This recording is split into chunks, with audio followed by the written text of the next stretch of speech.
Hi అండి, welcome to Vijji's creations. ఈరోజు Rayalaseema fish curry చేస్తున్నాను. రాయలసీమ స్టైల్లో చాలా టేస్టీగా, చాలా కారంగా ఉంటుంది.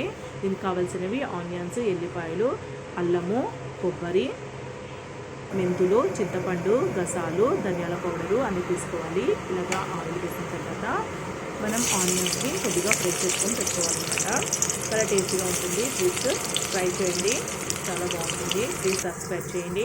ఇలాగా ప్యాన్లో మనము మెంతులు, జీలకర్ర, గసాలు వేసుకొని కొద్దిగా దూరగా ఫ్రై చేసుకోవాలి. ఇలాగా ఫ్రై చేసుకున్న ఆనియన్స్ని తర్వాత ప్యాన్లో ఫ్రై చేసుకునే వీటినన్నింటినీ మనము మిక్సీకి వేసుకుందాం. చింతపండు నానబెట్టుకొని పెట్టుకోవాలన్నమాట.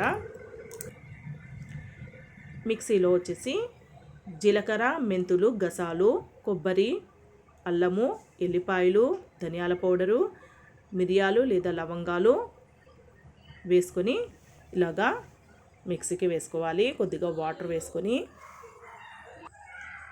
మిక్సీకి వేసుకోవాలన్నమాట.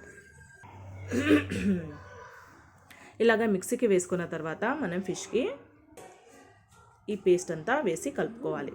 కారము, గరం మసాలా, కొద్దిగా సాల్ట్, ఆల్రెడీ మనం అంతా క్లీన్ చేసుకునేటప్పుడు సాల్ట్ వేసుకున్నాము, చూసుకొని వేసుకోండి. పసుపు వేసుకొని ఇలా కలుపుకోవాలి. చాలా టేస్టీగా ఉంటుంది. జొన్న రొట్టెకైతే సూపర్గా ఉంటుంది. Sunday special. ప్లీజ్ ట్రై చేయండి. ఇలాగ ఆయిల్ వేసిన తర్వాత మనం కలుపుకున్న ఫిష్ని అంతా వేసేసుకొని తర్వాత చింతపండు పులుసుని పోసుకోవాలన్నమాట.